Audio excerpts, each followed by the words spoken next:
आज माझ्या वाढदिवसानिमित्त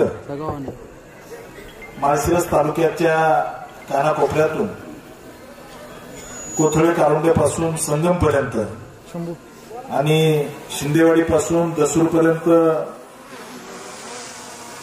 सर्व तालुक्याच्या कानाकोपऱ्यातून आलेल्या सर्व माता भगिनी, भारतीय जनता पार्टीवर माझ्यावरती प्रेम करणारे सर्व कार्यकर्ता बंधू आणि भगिनी,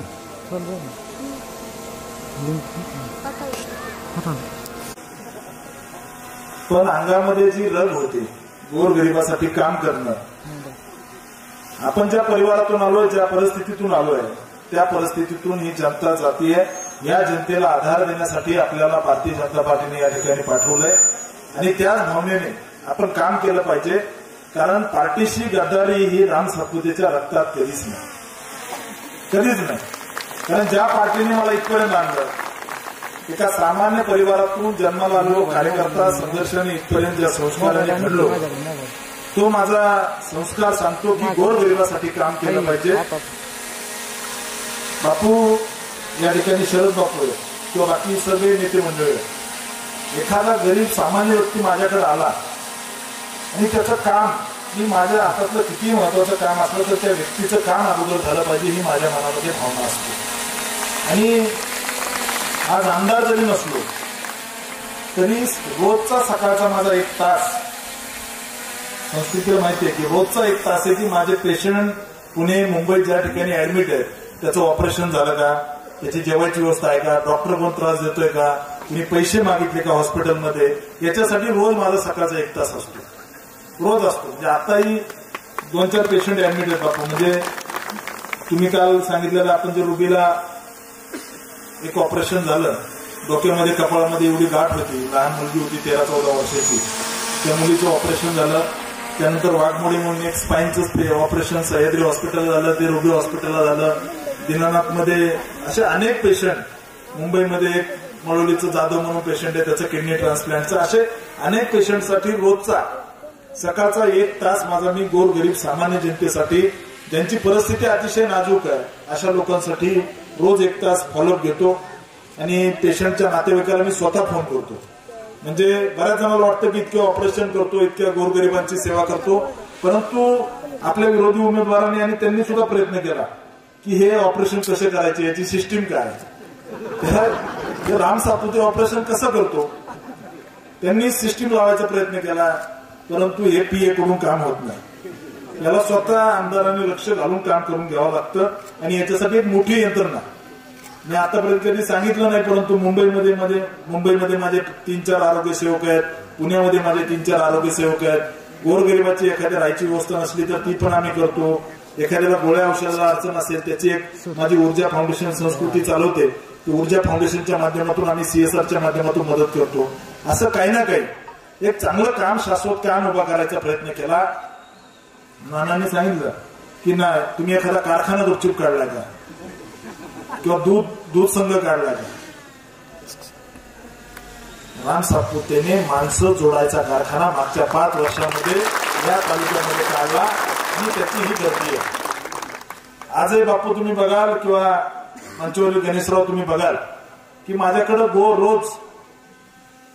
रोज या ठिकाणी सामान्य जनता येते, गोरगरिबाचे प्रश्न मी सोडवतो.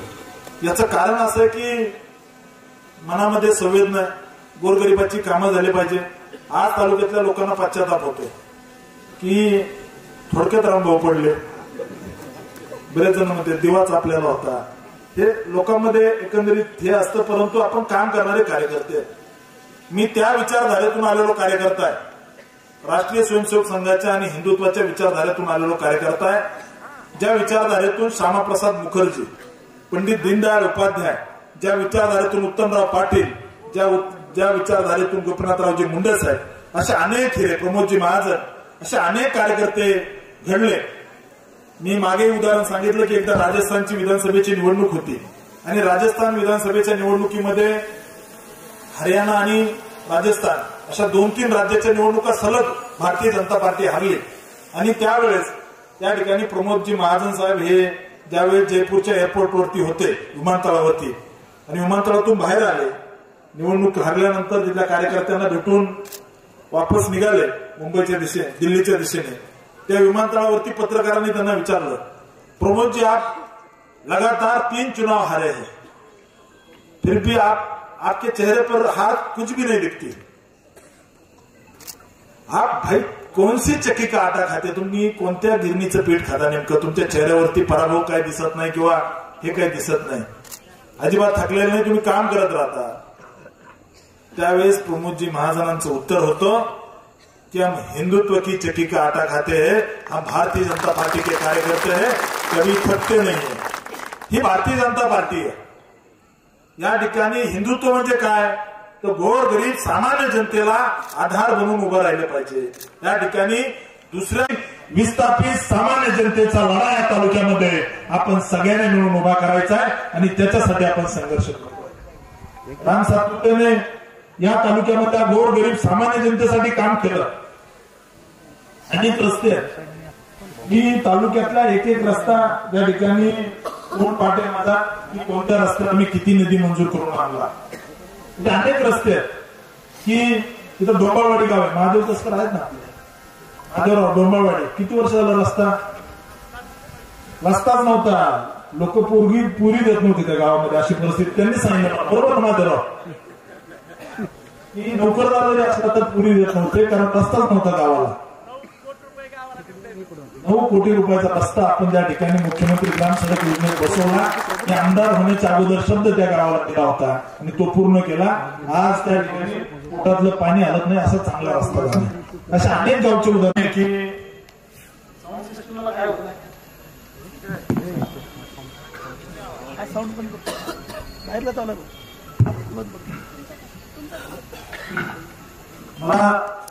आपण सगळी मला शुभेच्छा द्यायला आले,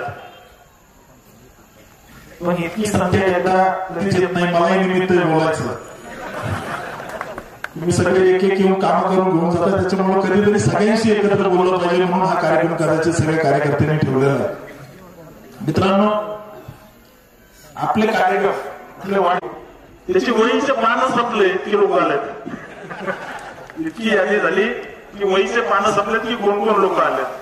मुळात या तालुक्यामधल्या गोरगरीब जनतेसाठी आपण जे काम केलं त्या कामाची पावती म्हणून एकदम पक्का माहिती आहे, राम सातपुते कधीही मॅनेज होणार नाही, कधीही मॅनेज होणार नाही.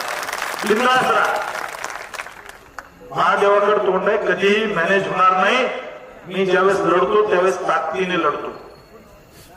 मित्रांनो, मी पण माळशिरस तालुक्यातच राहणार, काळजी करायचं कारण नाही. 110 वर्ष माझं आयुष्य, कारण वाईट कुणाचं केलं नाही, बरोबर ना? बरोबर ना? कारण वाईट कुणाचं केलं नाही आणि त्यामुळं अनेकांचे जीव वाचवायचं भाग्य मला भेटलंय. त्यामुळं कुणाचं तरी 10 वर्ष शिल्लक राहिलेलं मला भेटल आणि त्यामुळे मी 110 वर्ष जगणार आहे. आणि 110 वर्ष या ठिकाणी माळशिरस तालुक्यामध्ये श्रीराम बंगल्यामध्ये राहणार आहे. कुणीही चिंता करू नये, कुठे हालत नाही. त्यामुळं आपल्याला सगळ्यांना मिळून काम करायचंय. या ठिकाणी आपल्याला बसायला जागा पुरत नाही, इतकी संख्या इतक्या मोठ्या प्रमाणात आपण सगळे आलेत. बाहेर इतके उभा आहेत, मागे गेटच्या बाहेर इतके उभा आहेत. कॅमेरेवाल्याला विनंती आहे, सगळीकडे एकदा कॅमेरा फिरव. भारतीय जनता पार्टीचा सातपुते साथ तुम आगे बढ़ो. त्यामुळं नाना ही कमवलेली माणसं आहे आणि एक एक माणूस मी ओळखतो. थेट सगळ्यांशी संपर्क आहे. म्हणजे इथल्या सगळ्या कार्यकर्त्यांची जवळजवळ, म्हणजे असा एकही कार्यकर्ता नाही की ज्याला मी ओळखत नाही. सामान्य म्हणजे राजकारणात नसतील, सामान्य जनता आहे मोठ्या प्रमाणात, परंतु इथली MIDC आणायची. मी ज्यावेळेस याच ठिकाणी खासदारकीच्या निवडणुकीला म्हणलं होतं 70 वर्षात त्यांनी काय केलं, फार मिरच्या झोंबल्या होत्या. त्यांनी सांगावं, डोळ्यात डोळे घालून माळशिरस तालुक्यातल्या जनतेशी बोलावं. 70 वर्ष माळशिरस तालुक्यामध्ये MIDC का आणली नाही याचं उत्तर या ठिकाणी या प्रस्थापितांनी द्यावं. या ठिकाणी माळशिरस तालुक्यातल्या 22 गावाला, माळशिरस तालुक्यातल्या 22 गावाला मागच्या 70 वर्षामध्ये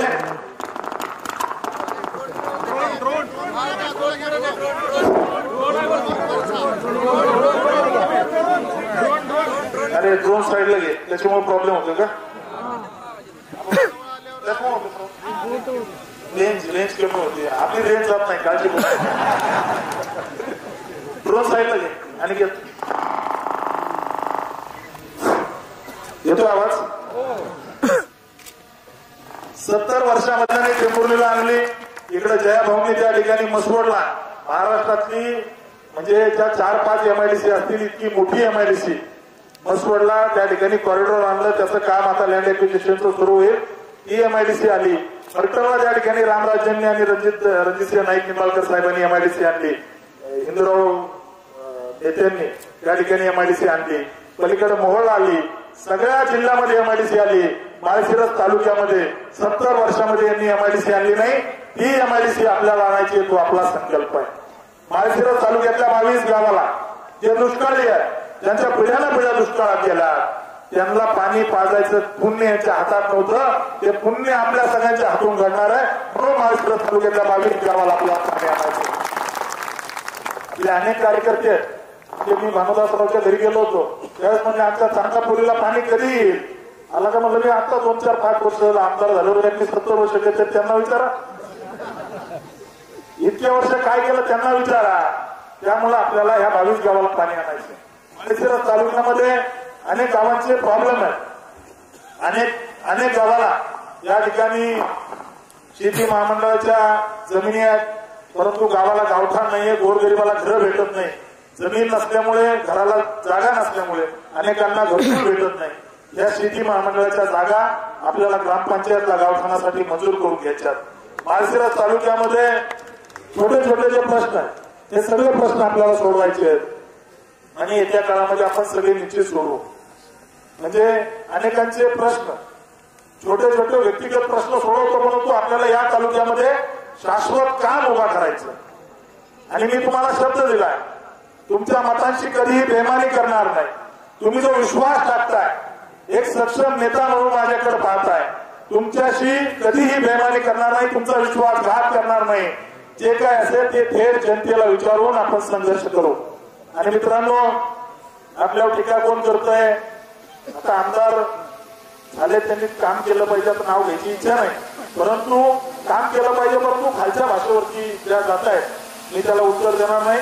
त्यांच्यासाठी आप्पासाहेबांनी स्पेशल अपॉइंटमेंट नागेश वाघमोडेची केलेले, ते त्यांना उत्तर देणार. त्यामुळे आपले सगळे कार्यकर्ते सक्षम आहेत, परंतु आपल्याला पार्टीचं काम वाढवायचं आहे. भारतीय जनता पार्टी आणि मित्रांनो, राजकारण हे राजकारण. ऊसाच्या दरावरून आठवलं. ऊसाचा दर जो आहे हे सुद्धा राजकारणी किंवा सरकार ठरवतं. त्या फडणवीस साहेबांनी 113 कोटी रुपये त्या ठिकाणी NCDCतून मंजूर करून दिले. ते कशासाठी दिले? कामगारांसाठी दिले. ते त्या ठिकाणी कामगारांचे पगार त्यावेळेस हे कारखाने उभा राहिलेले आहेत. ही कुणाच्या बापाची खाजगी संपत्ती नाहीये. याच्या विरोधात आपल्याला संघर्ष करायचा मित्रांनो. त्यामुळे आपल्या सगळ्यांना येत्या काळामध्ये या सगळ्या असणाऱ्या विकृत प्रस्थापित विवादाला निश्चित चीज बनवायचं काम येत्या काळामध्ये आपल्याला करायचं. आपण सगळे शुभेच्छा द्यायला आलात आणि तुमच्या शुभेच्छा आहेतच. तुमचा आशीर्वादही मला त्या ठिकाणी कायम आहे. निवडणूक कुठली असो, या तालुक्यातली कुठलीही निवडणूक असो, सगळ्या निवडणुका तुमच्या सगळ्यांच्या जोरावरती निश्चित आपल्याला येत्या काळात लढवायच्या. मग ती पंचायत समितीची असेल, जिल्हा परिषदेची असेल किंवा स्पष्ट मी इतकं बोलत नव्हतो, पण स्पष्ट सांगतो, तुम्ही विधानसभेच्या निवडणुकीच्या सुद्धा तयारीला लागा. लवकरच माळशिरस तालुक्यामध्ये पोटनिवडणूक होईल आणि या ठिकाणी भारतीय जनता पार्टीचा झेंडा फडकवल्याशिवाय राहणार नाही. कारण आपल्याला माहितीये की खोटा जातीचा दाखला काढलाय, तालुक्याला माहितीये, सगळ्याला माहितीये. तो कोर्टात आता केस सुरू झाली, सरकारने वकील दिलेला आहे, हिअरिंग सुरू झाली. त्यामुळे फडफड सुरू आहे. म्हणजे खालची भाषा वापरणं वगैरे मी त्याला भाव देत नाही, कारण राम सातपुते किती रगेल आहे हे त्यांना अजून माहित नाही. मी फार रगेल आहे, असाच आलेलो नाहीये. टाकीचे घाव सुसून इथपर्यंत आलेलो आहे, संघर्ष करून आलेलो आहे, आंदोलन केले, 4-4 पोलिसांनी धरून पकडून गाडी घालून नेलेलं आहे, जेलमध्ये राहिलेलं आहे. त्यामुळे मला हे नवीन नाही, मी लढणारा कार्यकर्ता आहे. त्यामुळे आपल्या सगळ्यांनी येत्या काळामध्ये पूर्ण ताकदीने तालुक्यात काम उभा करायचं आहे. अनेक कार्यकर्ते तालुक्याच्या हे कमवलंय राम सातपुतेने, हे कमवलंय. त्यामुळे मित्रांनो, तुम्ही जो विश्वास, प्रेम आणि स्नेह मला जे दिलाय, हे स्नेह माळशिरस तालुक्यामध्ये निश्चित एक चांगलं परिवर्तन घडेल. इथली असणारी जुलमी व्यवस्था जी आहे ती उलथून आपल्याला टाकायची आहे. अनेक धक्के येत्या काळामध्ये यांना बसतील. रांग लागली आपल्याकडे, रांग. अनेक जण म्हणतायत आता आम्ही तुमच्याकडे येणार. हे गणेश पाटील तसे मूळ कट्टर भाजपचं की भाऊ कुणीतरी पर्याय झालाय. आम्हाला माहित होतं की हा गडी समोरचा मॅनेज होतोय, त्याच्यामुळे आम्ही त्याच्याकडे काही जात नव्हतो. आता तुम्ही एकदम कडवट विरोधक आहात, त्यामुळे आम्ही पूर्ण ताकदीने तुमच्या सोबत आहे. येत्या काळामध्ये रांग लागेल आणि मला विश्वास आहे माळशिरस तालुक्यातली जिल्हा परिषदेचे जे सीट आहे हे सगळे सीट पूर्ण ताकदीने आपण लढणार आणि 100% पंचायत समितीवरती भाजपचा झेंडा फडकू. येत्या काळामध्ये आमची निवडणूक झाली, आता तुमची निवडणूक आहे कार्यकर्त्याची. तुम्ही ज्या ताकदीने माझ्या सोबत राहिला त्याच्या डबल ताकदीने मी तुमच्या सोबत राहील. ग्रामपंचायत असो, पंचायत समिती, जिल्हा परिषद, नगरपालिका या सगळ्या निवडणुका कार्यकर्त्यांच्या सोबत राहून लढू. आपण सगळे इतकं प्रेम माझ्यावरती करता, या प्रेमातून मी कधी उतराई होऊ शकत नाही. मी काल जसा होतो तसा आज आहे आणि भविष्यातही जसा होतो तसाच राहील तुमच्या सोबत. तुमचा मुलगा म्हणून, तुमचा भाऊ म्हणून या तालुक्यातल्या जनते सोबत राहील. आपण सगळ्यांनी मला जे प्रेम दिलंय, आशीर्वाद दिले, त्याबद्दल आपले धन्यवाद व्यक्त करतो आणि थांबतो. धन्यवाद. जय हिंद, जय महाराष्ट्र. धन्यवाद भाऊ. माळशिरसच्या माळरानावर हरित क्रांतीचं स्वप्न आपण बघत आहात आणि माळशिरस तालुक्यातील पूर्ण जनतेच्या वतीनं ते स्वप्न साकार होणार आहे, ही ग्वाही आपण या निमित्तानं दिली. मनपूर्वक सहर्ष स्वागत आहे. वरती स्टेजवरती कोणी ना काही खुर्च्या काढायच्या स्टेजवर कार्यक्रमाच्या निमित्तानं महाराष्ट्रासह सोलापूर जिल्हा आणि माळशिरस तालुक्यातील महत्त्वाच्या आणि ताज्या बातम्या पाहण्यासाठी भूमिपुत्र न्यूज चॅनलला यूट्यूबवर सबस्क्राईब करा आणि बेल आयकॉन प्रेस करा.